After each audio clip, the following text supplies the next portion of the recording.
Ecstasy, også kaldt for MDMA, er ikke så særlig udbredt på det illegale marked, men anvendes ofte i teknomiljøet. Det bliver ofte kaldt for the love drug, eller kærlighedsdrug, eller noget andet. For det har masser af slangs, inkluderet ecstasy, som også er et slangord for MDMA. Stoffet indtages som hvidt pulver eller i pilleform. Indtages vil der forekomme en hurtig optagelse fra mavetarmen og over i CNS eller i det centrale nervesystem. Virker ecstasy på den måde, at det øger afgivelsen af transmitterstoffet serotonin.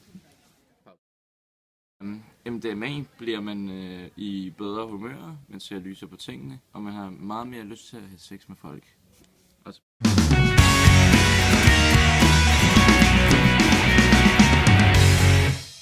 Der findes 2 slags neuroner. Ja. En præsynaptisk del og en postsynaptisk del. Det her, det er den sendende, og det her, det er den modtagende. Og inde i den præsynaptiske del, der har vi nogle vesikler, der opbevarer de her transmitterstoffer, som blandt andet kan være serotonin. Ja. Og de her transmitterstoffer bliver aktiveret ved at transportere sig selv ned til cellen, en neurons membran, når der kommer et elektrisk impuls. Serotonin bliver udtømt her, ud af synapsisfelten, ud til synapsekløften, hvor den så begynder sin transport ned på den postsynaptiske del. Og for at den kan gøre det, der skal den først binde sig sammen med de her receptorer, som er her, som åbner op for de her kanaler, og det er med til at videregive signalet, som så stimulerer det belønningssystem, vi har. Belønningssystemet står for essentielle ting, såsom at vi kommer i bedre humør, og vi socialiserer os osv. Og når serotonin er kommet ind i den postsynaptiske del her, og beskeden er blevet modtaget, så kommer den ud igen og bliver fanget af nogle transportproteiner, der skulle ligge her, som overfører serotonin tilbage i vesiklerne. Så det er simpelthen sådan et cyklus, hvor at transmitterstoffet bliver genopbrugt igen. Nu skal vi så snakke om, hvordan ecstasien påvirker neuronerne.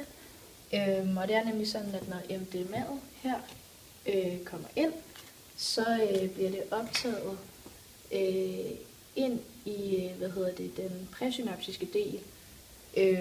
Og det bliver den ved med at gøre, så den blokerer ligesom for transporten her. Så det gør jo, at de her transmitterstoffer, serotonin, ikke kan blive genoptaget i vesiklerne, og der kommer derfor sådan en ophobning af serotonin i synapsiskløften. Når MDMA'en så kommer ind igen og bliver genoptaget, begynder den at irritere de her vesikler med serotonin. Det vil sige, at transmitterstoffet det bliver udtømt i flere mængder ud af neuronmembranen, og det gør jo så, at der bare kommer en endnu større ophobning her i synapsiskløften.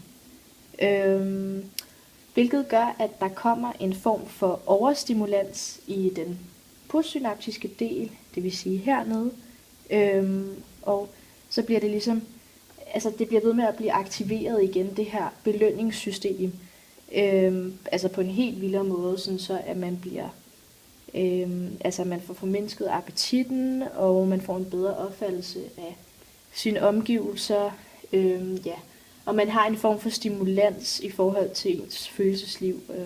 Man kommer i godt humør, man socialiseres, som sagt. Så man kan derfor godt kalde det her stof, ecstasy, et kontaktogen, som Awab også sagde, love drug.